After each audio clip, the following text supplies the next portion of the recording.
25 years ago, Jack and Elizabeth met at a bustling jazz festival.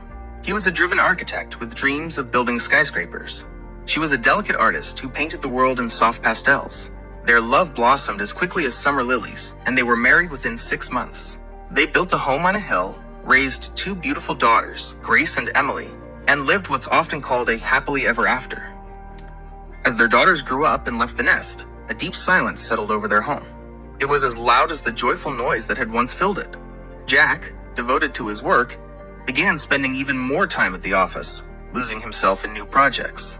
Elizabeth, whose paintbrushes had mostly gathered dust in recent years, felt her world shrink to the size of their house. Her need for emotion, for new experiences, and for meaning was as strong as her desire to paint. Everything changed when the neighbor's young and energetic gardener Daniel started coming around more often. With his dirt-stained hands and vivid stories about plants, Daniel made her feel alive again. He brought a fresh breeze into her life, full of sunshine and earth. Elizabeth began to paint again, but this time her canvases were filled not with pastels, but with vibrant, saturated colors.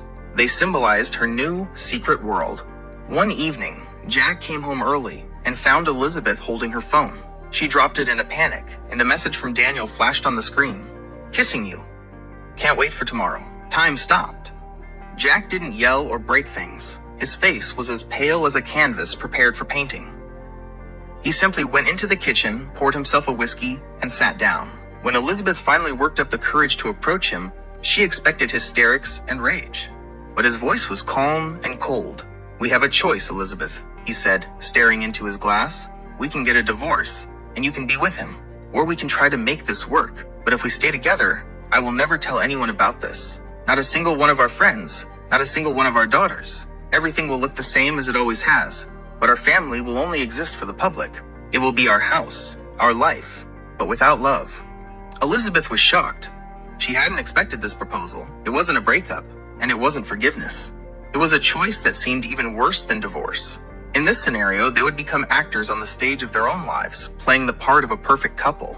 They talked about it all night. Jack explained that for him, the most important thing wasn't love, but the idea of their family, their shared history that he couldn't bear to see destroyed. "I don't want Grace and Emily to see that their parents are failures," he said. She agreed. They sold their house, bought a new one in another city, and started their lives over. New acquaintances, new routines, new evenings together, but without the spark that had once been their driving force. They were side by side, but a wall of lies stood between them. They went on living, playing their roles, smiling and shaking hands like a truly happy couple. But then, 10 years later, Grace came to visit with her husband and kids.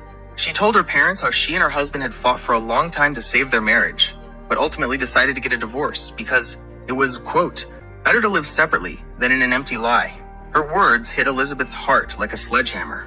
She looked at Jack. He was looking at her too. For the first time in years, their eyes met, and there was no love or betrayal in them, only pain. It was a pain so deep it seemed to be the only real thing left between them. In that moment, they realized that their lie hadn't saved anyone. It had only deprived them of the chance at true happiness. It's a very sad story. But they made a choice, and they stuck with it. What would have happened if they had chosen the other option? Would they have been happy? A new beginning. After Jack saw the message, they didn't move away. The conversation that night wasn't a proposal to hide the truth, but an honest, painful question. What do we do now? Instead of building a wall of lies, they decided to tear it down. Their conversation lasted until morning, filled with tears, accusations, and confessions. Elizabeth talked about how lonely and lost she had felt in her own life, and how Daniel had become a light that brought her back to life and to her passion for painting.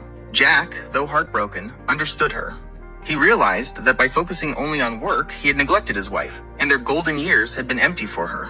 They agreed to separate. The decision wasn't easy, but it was the only honest one. They divided their property, and Elizabeth, taking her canvases and paintbrushes, moved into a small studio downtown. Jack stayed in their house, and although his heart was broken, he felt a sense of relief. Elizabeth's first few months after the divorce were difficult. She was no longer a young woman, and she was starting from scratch. She threw herself into painting, and it became her salvation. Her works became bold, vibrant, and filled with emotions that she had previously kept hidden. She spent a lot of time with Daniel. He didn't become her new prince, but rather her muse, a loyal friend, and someone who reminded her of the joy of life. A few years later, Elizabeth opened her own gallery. Her work received recognition, and she found new, genuine friends. She learned to live for herself, to appreciate every moment, and not to be afraid of being happy, even if it didn't fit within the usual boundaries. She never remarried, but her life was filled with love. Love for herself, for her art, and for the freedom she had sought for so long. Jack felt lost on his own. His house, once so full of life, became quiet and empty. He buried himself in work, but even new successful projects brought him no joy. One day, while cleaning the living room, he found her old sketchbook. He leafed through it, looking at Elizabeth's early works, her naive but hopeful drawings, and realized he had lost not just a wife, but a part of himself. It was then that he understood he needed people, not just buildings. Jack began volunteering at a local youth center, helping teenagers with their projects.